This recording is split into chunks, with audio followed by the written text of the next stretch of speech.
Good morning everyone. सभी को good morning. आप दोनों को भी गुड मॉर्निंग। ठीक है। देखो, ट्वेल्थ क्लास का एक कविता है, उसके बारे में आज पढ़ने वाले हैं हम लोग। Macavity the mystery cat. ठीक है, एक मिस्टीरियस बिल्ला की कहानी उजागर है इसमें। टी एस इलियट इसके कवि हैं, इन्होंने लिखा है इसको। आज इसका हम लोग इंट्रोडक्शन पार्ट पढ़ेंगे। दो पार्ट में इसको डिवाइड कर लेते हैं। आज इसका इंट्रोडक्शन कर लेते हैं, और जब नेक्स्ट पार्ट आएगा तब इसका जो फुल पोएम होंगे उसको हम लोग देख लेंगे। ठीक है, उम्मीद है कि आप लोग सब सही होंगे। देखिए, इसको जो मेन पॉइंट है अबाउट ऑथर वो मैंने लिख दिया है। ठीक है, इसको आप लोग नोट कर लीजिएगा, यहाँ से क्वेश्चंस बनते हैं बोर्ड में। इंट्रोडक्शन में सारा यही है, बट ये शॉर्ट में है। मैं आपको जो बताऊंगा वो थोड़ा सा डिटेल में होगा, जो आपके बुक में गिवन है। इसका स्क्रीनशॉट ले लीजिए आप लोग। जब तक स्टार्ट करते हैं इसको तुरंत में, स्टार्ट किया जाए। चलिए, देखिए इंट्रोडक्शन जी। Thomas Stearns Eliot 1888 to 1965 was born in St. Louis, Missouri, USA, but eventually settled in England. अब देखिए, ये जो तुम्हारे कवि हैं मैकबेथ द मिस्ट्री कैट के, इनका जो जन्म होता है 1888 में होता है, और 1965 में इनकी मृत्यु हो जाती है। ठीक है। इनका जन्म होता है सेंट लुइस मिसौरी में, जो कि यूएसए में है, मीन्स अपना अमेरिका। ठीक है। लेकिन बाद में, कुछ दिन बाद, या फिर आखिर में, अंत में, इवेंचुअली मीन्स कि आखिरकार, या फिर अंत में, या फिर कुछ देर बाद, तो कुछ दिन बाद वो सेटल हो जाते हैं जाके इंग्लैंड में। पहले वो अमेरिका में रहते थे, जन्म उनका वहीं हुआ, और बाद में कुछ दिन के बाद वो जाके इंग्लैंड में सेटल हो गए। A classicist in literature. Classicist in literature, literature means साहित्य, और क्लासिस्ट मीन्स, क्लासिस्ट एक प्रकार के लेखक ही होते हैं जो कि पुराने परंपराओं को मानते हैं। ठीक है, अपने जो लेखन में उनका कंट्रोल बहुत मायने रखता है उनके लिए, कि जब वो लिख रहे हो तो अपने वर्ड्स पे कंट्रोल रखते हैं। ठीक है, भावनाओं से ज्यादा बुद्धि और तर्क पे ध्यान देते हैं। तो जो ऐसे लेखक हैं जो इस प्रकार के लिटरेचर लिखते हो, उन्हें क्लासिस्ट कहा जाता है। तो वो क्लासिस्ट इन लिटरेचर थे, साहित्य में वो क्लासिस्ट थे। Okay. And Anglo Catholic in religion. अब देखिए, ये भी एक एंग्लो कैथोलिक थे जी। हमने इसके पहले एक पोएम पढ़ा था, या फिर आप लोग पढ़ोगे बाद में, आपने अगर नहीं पढ़ा है तो। एक पोएम है sweetest love I do not go, है ना। उसके लेखक कौन है? John Donne. हम्म। तो जो जॉन डन भी थे, वो भी एंग्लो कैथोलिक थे। ठीक, एंग्लिकन चर्च में बात भी किया था ना उन्होंने। ठीक है, पहले वो रोमन थे, बाद में एंग्लिकन बन गए। ये भी एंग्लो कैथोलिक है धर्म से। And royalist in politics. अब रॉयलिस्ट इन पॉलिटिक्स का मतलब क्या होता है? एक ऐसा व्यक्ति जो राजशाही को सपोर्ट करे। राजशाही समझते हो? एक होता है डेमोक्रेटिक, जिसको प्रजातंत्र बोलते हैं हम लोग। हमारा इंडिया डेमोक्रेटिक है कि नहीं? जहाँ पे हम लोग वोट देते हैं और नियुक्त करते हैं अगले को। राजशाही में क्या होता है कि वो वंशानुगत चलती है, हेरिडिटरी होता है उसमें, कि उनका बेटा, फिर उनका बेटा, फिर उनका बेटा, ऐसा राजा बनेंगे। अभी देखिए स्पेन में चल रहा है ना, अभी तो उस राजघराने में कोई बेटा है ही नहीं, तो शायद बेटी बनेगी इस बार राजकुमारी। बनने के लिए काबिलियत भी चाहिए। पता है आपको, 10 लैंग्वेज में प्रोफिशिएंट है वो, एकदम पूरा फ्लुएंट बोलती है 10 लैंग्वेज।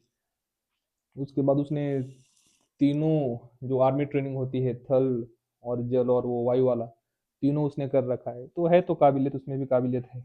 फिलहाल अपने लेसन पे आते हैं हम लोग, सॉरी पोएम पे, कि वो रॉयलिस्ट थे पॉलिटिक्स में, मतलब कि वो राजशाही को सपोर्ट करते थे। क्लियर है? He rose to become one of the greatest poet of the 20th century. और वो जैसे जैसे आगे बढ़े, तो फिर वो 20वीं शताब्दी के एक जाने माने कवि के रूप में हमारे सामने आए। ठीक है। He was also distinguished critic critics and dramatist. Distinguished means प्रसिद्ध या फिर प्रख्याति। जब कोई किसी चीज के रूप में बाहर आता है ना, कि सपोज कि कोई आदमी है, बोलते हैं कि वो ये कर रहा है, लेकिन वो इसके लिए भी प्रसिद्ध है, तो इनकी जो प्रसिद्धि थी, ये राइटर तो थे ही अच्छे, लेकिन इनको जो प्रसिद्धि थी वो क्रिटिक के रूप में भी थी और एक ड्रामेटिस्ट के रूप में भी थी। क्रिटिक्स मतलब जो आलोचना करते हैं, आलोचक बोलते हैं जिसको। अब ये आलोचना करने वाले कौन होते हैं? सपोज दैट कि कोई किसी ने कुछ लिखा, तो अब एक व्यक्ति होता है जिसे उसकी वाहवाही करे कि हाँ बहुत बढ़िया, सब कुछ बढ़िया है, जितना भी लिखो सब कुछ ठीक ठाक ही है।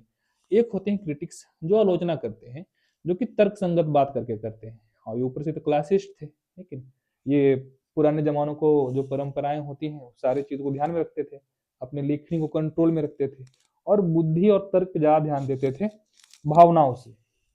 तो अगर इस प्रकार का कोई अगर व्यक्ति है, तो जाहिर सी बात है कि क्रिटिक हो सकता है। वो आलोचना करते थे किसी की लेखनी पर गहन विचार करके, ऐसे नहीं कि बस किसी जलन हो रही है इसलिए, ऐसा नहीं, लेकिन वो आलोचनात्मक अपना तर्क रखते थे। क्लियर है? और ड्रामेटिस्ट है, ड्रामेटिस्ट मतलब नाटककार, जो नाटक लिखता हो, नाटक लिखने वाले को ड्रामेटिस्ट बोलते हैं। He was awarded the Nobel prize for literature in 1948। अब 1948 में इनको और नोबेल पुरस्कार मिला, one of the greatest prize over the world, है कि 1948 में इनको नोबेल पुरस्कार मिला साहित्य के क्षेत्र में। अब बहुत सारे ऐसे क्षेत्र हैं जहां पर नोबेल पुरस्कार दिए जाते हैं, इनको साहित्य के क्षेत्र में मिला। His best known poems are the Waste Land, Ash Wednesday and Four quartets.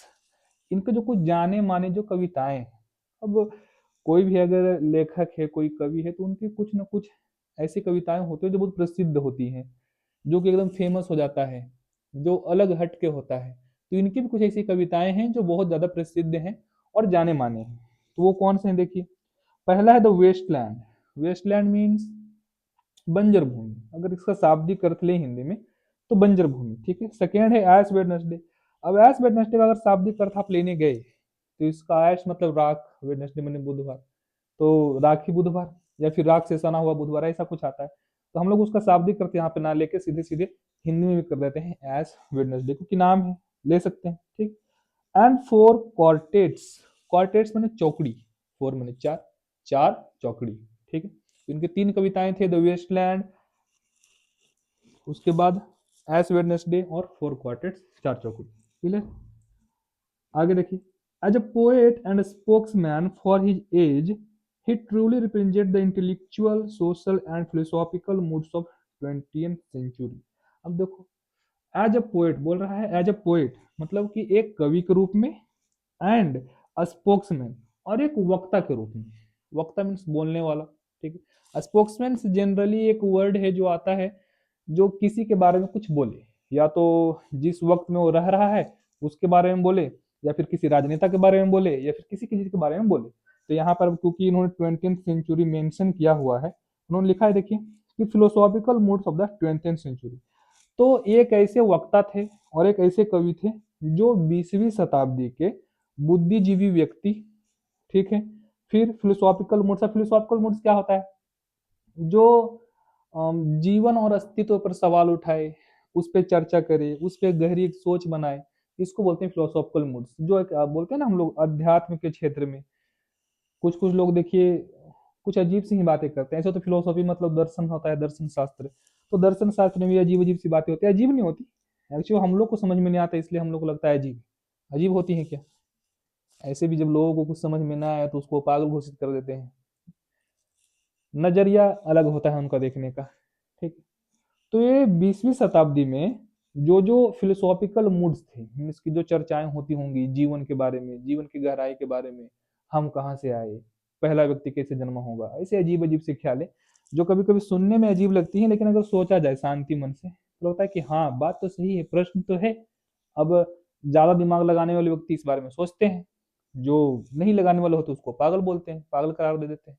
ऐसा ही चल रहा है जीवन, ठीक है। तो एक ऐसे कवि थे या फिर एक ऐसे वक्ता थे जो कि 20वीं शताब्दी के फिलोसॉफिकल मूड्स को, मीन्स उस वक्त की जो सच्चाई थी जीवन की, उसकी गहराई को, उसका जो अस्तित्व था उसके बारे में, ठीक है। और इंटेलेक्चुअल मतलब बुद्धिजीवी या फिर बौद्धिक क्षमता बोल सकते हो, ठीक है। तो उस वक्त के जो बुद्धिजीवी थे उनकी सोच, बुद्धिजीवी तो हम लोग ही हैं, होमोसेपियंस आदमी अपने आप को बोलता है कि हम लोग बुद्धिजीवी हैं। बुद्धिजीवी इतना है कि उसने परमाणु बम बना दिया है? चूहे ने कभी पिंजरा नहीं बनाया अपने लिए। मानव ने बम बनाया, छोड़िए। ठीक है, तो वो उस वक्त के जो बुद्धिजीवी थे उनके बारे में चर्चा कर रहे हैं। सोशल, सोशल माने कि सामाजिक, तो उस वक्त समाज में क्या चल रहा है, आसपास के समाज में क्या चल रहा है। अब समाज में क्या चल रहा है, इसका मतलब क्या है कि उस वक्त जो परंपराएं होंगे उस वक्त की, जैसे एक परंपरा के बारे में हम लोग सुनते आए हैं, ये सती प्रथा, ये परंपरा ही थी ना समाज में, कुरीति थी ये, अच्छी बात तो थी नहीं। अभी बाल विवाह है ना, ये सब क्या है, समाज में चलने वाली परंपराएं हैं। तो उस वक्त क्या चल रहा होगा उसके बारे में ये जानकारी प्रदान करते हैं एज ए वक्ता। ठीक है। The present poem Macavity the mystery cat is from collection called Old Possum's Book of Practical scan. अब देखिए ये जो आपका कविता है, ये वाला अच्छा कविता है, ये जो कविता है आपका Macavity the mystery cat, Macavity एक रहस्यमयी बिल्ली या फिर बिल्ला। एक्चुअली जब हम लोग पोएम में चलेंगे तो हम लोग को पता चलेगा कि ये बिल्ला ही है एक्चुअली, क्योंकि ही का इस्तेमाल किया गया है वहां पे। बट अभी आप मान के चलो कि बिल्ली बिल्ला जो भी आपको मानना है, तो एक रहस्यमयी बिल्ली जो मैकेविटी है, वो जो कविता है ये वाला, जिसको थॉमस ईस्टर्न इलियट ने लिखा है, उनका पूरा नाम है थॉमस ईस्टर्न इलियट, ठीक, कभी कभी एग्जाम में पूछता है। तो ये जो कविता है ये लिया गया है Old Possum's Book of Practical Cats. अब ये जो ओल्ड पॉसम है देखिए, यहाँ पे लिखा नहीं है, ओल्ड POSSUM, ये जो ओल्ड पॉसम है ये TS इलियट का पेन नेम है, TS इलियट का पेन नेम है। ठीक है, इस बात को आप लोग नोट कर सकते हैं अलग से। ये जो ओल्ड पॉस्ट्यूम है ये, जैसे हमारे प्रेमचंद का भी पेन नेम है कि नहीं, बहुत सारा, कलम का जादूगर, कलम का सिपाही, इस प्रकार से ओल्ड पॉस्ट्यूम TS इलियट का पेन नेम है। अब वो जो एक किताब है जिन्होंने लिखा था, एक संग्रह है एक्चुअली, किताब नहीं है, वो एक संग्रह है। संग्रह मीन्स कि जहाँ पे ढेर सारी कविताएं हों या फिर ढेर सारी कहानियां हों, तो जब उसको संकलित किया जाता है एक साथ तो उसको बोलते हैं संग्रह। तो उनका एक संग्रह है Old Possum's Book of Practical Cats. Practical मतलब, प्रैक्टिकल मतलब आप लोगों को पता है प्रैक्टिकल में, प्रैक्टिकल मतलब कि जो हम लोग कर सकते हो। अब सपोज दैट कि हमने किसी बिल्ली को पाला, उसको हम लोग देख रहे हैं हर दिन, ठीक है, प्रैक्टिकली देख रहे हैं, सिर्फ थ्योरेटिकली हमको नहीं पता कि वो ऐसा होता है ऐसा होता है, हमने प्रैक्टिकल करके देखा, क्या खाती है, कैसे रहती है, कैसे उछलती है, वगैरह वगैरह। तो एक अध्ययन जिसको बोल सकते हैं उसके पूरे बिल्लियों पर, तो उसके ऊपर या फिर इसको ऐसे कहो कि एकदम अच्छे से बिल्लियों को अध्ययन करके उसके ऊपर एक किताब लिखी गई थी बिल्लियों के ऊपर। ठीक है, और फिर अब इसको ऐसे भी मान सकते हो कि प्रैक्टिकल कैट कोई प्रकार की बिल्ली है जिसके ऊपर किताब लिखी गई है। तो वो जो किताब, जो संग्रह है कहानी का, उससे ये लिया गया है ये वाला कविता। ठीक है, जो तुम्हारा प्रेजेंट कविता है जो। अब ओल्ड पॉस्यूम मतलब कि TS इलियट, तो TS इलियट की एक कविता का या फिर कहानी का संग्रह है, उसका नाम क्या है, practical, practical cats, Old Possum of Practical Cats. तो उसमें से ये वाला कविता लिया गया है, कौन सा, Macavity the mystery cat. Clear है, ओके, आगे देखते हैं। Which was made into a very successful music on stage by the great composer Sir Andrew Lloyd Webber। अब ये जो कविता है, एक व्यक्ति थे एंड्रू ल्यूलर्ड बीबर, वो एक कंपोजर थे। यहाँ पे दिया हुआ है कि एंड्रू ल्यूलर्ड क्या थे, एक कंपोजर थे। कंपोजर वो होता है जो किसी भी लिरिक्स को मतलब कुछ आपने लिखा और उसको उसने कंपोज कर दिया, उसने उसको संगीतबद्ध कर दिया। तो इस कविता को उन्होंने संगीतबद्ध कर दिया स्टेज पे जाके बहुत ही अच्छे तरीके से, उनको सुर में गाया होगा उतार चढ़ाव करके। क्लियर है। It is a light poem in the mock heroic when. अब देखिए ये जो कविता है ये हल्की फुल्की सी कविता है, जो अपना कविता है ये वाला मैकेविटी द मिस्ट्री कैट, ये एक हल्की फुल्की सी कविता है। In the mock heroic when, ठीक है, mock heroic means, mock heroic, mock heroic means, mock मतलब चिढ़ाना, ऐसे मॉक बोलते हैं ना, यू आर मॉकिंग मी, तुम्हें चिढ़ा रहे हो, मॉक माने चिढ़ाना, और हीरोइक माने वीरता वाला। ठीक है, तो एक कविता है ऐसा कि जिसमें वीर तो दिखाया गया है, किसी चीज को वीर दिखाया गया है कि बहुत ही बड़ा बलवान है या फिर वीर है, हिम्मत वाला है, लेकिन वो चिढ़ाने के लिए दिखाया गया है। डेट मीन्स कि ये हास्यपद है, ह्यूमर है। ठीक है, कि किसी को विरोधाभास कराया गया है ऑर्थोडॉक्स से समझे? इसको ऐसे समझिए कि जैसे सपोज दैट कि एक बच्चा है और वो 10 किलो का पत्थर नहीं उठा पा रहा, और आप उसको बोलो कि हाँ तुम तो पहाड़ उठा सकते हो, इतने ताकतवर हो तुम, तो अगला अगर उसको समझ में नहीं आता, वो खुश हो जाता है, वो जबरदस्ती कोशिश करते रहता है, ठीक है नहीं? लेकिन एक्चुअली में हम उसको इनडायरेक्टली मजाक उड़ा रहे होते हैं, तो उसको बोलते हैं मॉक हीरोइक। मैंने कि झूठा तसल्ली दे दे के उसको हमने हीरो बना दिया, लेकिन ऐसा होता है क्या? नहीं। ठीक है। It does not need any solemn और डिटेल एनालिसिस। और ये जो कविता है, इसको कोई भी गंभीर या गहन विश्लेषण की आवश्यकता नहीं है। मतलब कि एक आसान सा भाषा में इसको लिखा गया है, इसलिए इसको हमने लाइट कविता भी कहा है, एक हल्की फुल्की कविता का जो आसानी से समझ में आ जाएगी। बहुत ज्यादा गहराई में जाके घुस करके, ऐसे तो जो जो काव्य होते हैं, जो कविताएं होते हैं, जो काव्यात्मक चीजें होती हैं, उनको समझना थोड़ा सा उलटफेर की ही चीज है। होता लिखा कुछ और है, कवि कहना कुछ और चाहता है। तो इस स्थिति में हम लोग बोलते हैं कि कविताओं का अर्थ अलग निकलता है कभी कभी। लेकिन यहाँ पर बोल रहे हैं कि इसको कुछ ज्यादा जरूरत नहीं है गहन विश्लेषण की या फिर गहरी एकदम सोच में डूब जाने की। ठीक है, it is not need any Solomon और डिटेल्ड एनालिसिस। वो गंभीर या फिर शांत और गहन विश्लेषण की कोई आवश्यकता नहीं, कोई खास आवश्यकता नहीं है। आप इसको आराम से पढ़िए, आपको ये समझ में आएगी। Okay. Its charms comes from its neat rhymes and galloping rhythms, ठीक है, as well as the calming effect of monster criminal who is in fact a cat। अब देखिए, हम बोल रहे हैं कि एक हल्की फुल्की कविता है जिसको गंभीरता पूर्वक लेने की कोई ज्यादा आवश्यकता है नहीं, गहरी विश्लेषण की कोई आवश्यकता है नहीं, तो फिर इसकी जो खूबसूरती है, ठीक है, चार्म मीन्स खूबसूरती, उसकी जो चमक है वो कहाँ से आएगी? अब अगर ये बोर्ड में या फिर आपको बोल रहे हो कि अगर 12th में बुक में दिया हुआ है ये वाला कविता, तो जाहिर सी बात है कि फालतू तो हो नहीं सकती है।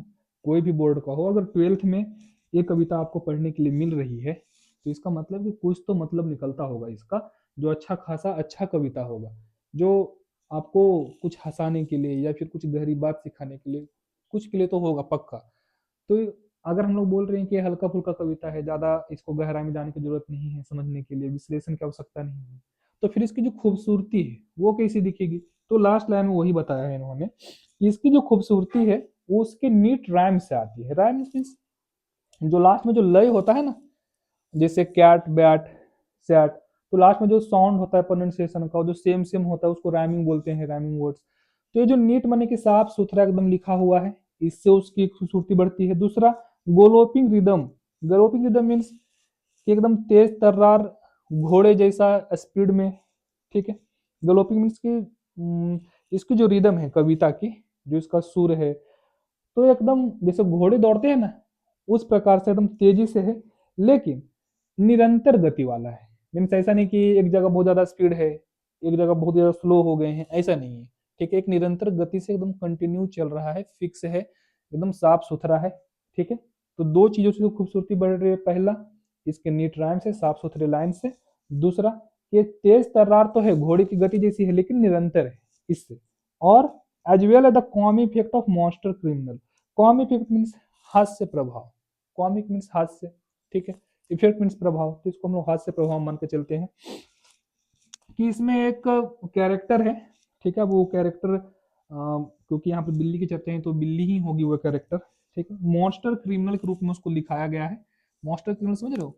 एक ऐसा अपराधी जो राक्षस है, राक्षस जैसा है, एकदम भयंकर। सब नाम सुन के अगर यहाँ से अगर बिल्ली हटा दिया जाए, तो आप लोग सोचो कि बाप रे, इतना बड़का वो क्रिमिनल होगा जी। मन में एक अजीब सा ही चित्र आपके इमेजिन कीजिए आप लोग, अगर वहां से बिल्ली हटा दिया जाए, तो आप लोग ये जब इमेजिन करोगे, कोई मॉन्स्टर क्रिमिनल होगा, एक अपराधी होगा जो एकदम राक्षस नुमा होगा, बड़ा सा होगा, तो एकदम भयंकर सा चित्र बनता है कि नहीं? लेकिन जब हम लोग को पता चलता है कि अरे वो तो एक बिल्ली था, इसी को बोलते हैं विरोधाभास। को हमने बिल्ली को इतना बड़ा करके दिखा दिया है कि हम लोग वो हंसने योग्य बन गया है कविता। ठीक है, हास्य पद है जिसपे हास्य का प्रभाव हो, ह्यूमर है। ठीक है, तो ये सारी जो चीजें हैं, ठीक है, ये सब इसकी खूबसूरती को बढ़ाती है। ओके, उम्मीद है कि आप लोग को यहाँ तक समझ में आया होगा। ये हमारा इंट्रोडक्शन पार्ट था। वैसे भी इससे भी क्वेश्चन आते हैं बोर्ड में, इससे भी क्वेश्चन आएगा। जैसे अगर उन्होंने पूछा कि जो टी एस इलियट है उनका पूरा नाम क्या था, तो आपको बताना पड़ेगा थॉमस स्टैंस इलियट। ऐसे 4 ऑप्शन होते हैं ऑब्जेक्टिव में। फिर पूछेगा तुम लोगों को कि हाँ ये नोबेल प्राइज है, उनको नोबेल प्राइज कब मिला, या फिर उनको कौन सा पुरस्कार मिला, 3-4 को पुरस्कार का नाम दे देगा, उसमें आपसे कुछ चुनना पड़ेगा, किस क्षेत्र में मिला था, तो लिटरेचर के क्षेत्र में, उनका जो फेमस काम है, ये तो जो बेसिक बेसिक सी चीज़ें हैं वो याद रखिएगा आप लोग। बाकी जब पढ़ते रहोगे, रिवीजन करते रहोगे तो याद रहेंगे। और ऐसा नहीं कि सिर्फ जब इंग्लिश में मजा आए तो सिर्फ इंग्लिश ही पढ़ना है, या फिर फिजिक्स में मजा आए तो फिजिक्स में, थोड़ा सा टाइम दे के जो आपका फेवरेट हो उस पर आप ऑफकोर्स थोड़ा सा ज़्यादा समय दे सकते हो। तो इस बात की गारंटी भी होनी चाहिए कि अगर आप समय ज़्यादा दे रहे हो तो उसमें आप अच्छा करो ज़्यादा, ठीक है, बाकी समय भी अच्छा करो, लेकिन जिस पे समय ज़्यादा दे रहे हो उस पर थोड़ा ज़्यादा अच्छा करना, समझे? समझदार तो तुम लोग हो ही हैं, ठीक है। तो नेक्स्ट पार्ट में देखो, इसमें तो इंट्रोडक्शन पार्ट खत्म हो गया। नेक्स्ट पार्ट में इसमें 2 क्वेश्चंस हैं, ग्रुप बना के डिस्कशन करना है, तो हम लोग डिस्कशन कर लेंगे और फिर चलेंगे कविता की ओर, फिर कविता कर लेंगे और फिर वहीं पे डिस्कस कर लेंगे तुम्हारा जो ये ट्रू और फॉल्स है या फिर जो क्वेश्चन है वहीं पे जितना हो सके डिस्कस कर लेंगे, फिर तुम्हारा कविता खत्म। तो उम्मीद करते हैं कि जो नेक्स्ट पार्ट होगा हमारा, जब भी हम नेक्स्ट पार्ट बनाएंगे, इसके बाद पढ़ेंगे जब भी इसको कविता को, तो उसमें हम पूरा का पूरा पोएम एटलीस्ट खत्म ही कर ले, क्योंकि ज़्यादा बड़ा पोएम है नहीं, और एज इंट्रोडक्शन में भी लिखा हुआ है कि एक लाइट पोएम है, तो ज़्यादा एनालिसिस में हम लोग को घुसना नहीं पड़ेगा, ज़्यादा डिटेल एक्सप्लेशन, जो डिटेल में एक्सप्लेन करना पड़ता है ना, लिखा कुछ और होता है, कवि के मन के अनुसार हमको समझाना कुछ और होता है, एक मैसेज देना चाहते हैं, तो वो इसमें ज़्यादा करना नहीं पड़ेगा आपको। ये मज़े वाला पोएम है, आपको हंसी आएगी और समझ में आया कि एक बिल्ला कैसे आतंक मचा सकता है। इनफैक्ट ये पूरी जो पोएम है वो बिल्ली के ऊपर ही है, वो क्या करता है, कैसे रहता है, ठीक है। अब सब अभी बता दूंगा तो फिर ये जो क्यूरियोसिटी है वो खत्म हो जाएगी आपकी, ठीक है। मिलते हैं नेक्स्ट वीडियो में, नेक्स्ट क्लास में मिलते हैं, जब तक के लिए जय हिंद, ध्यान रखिएगा अपना।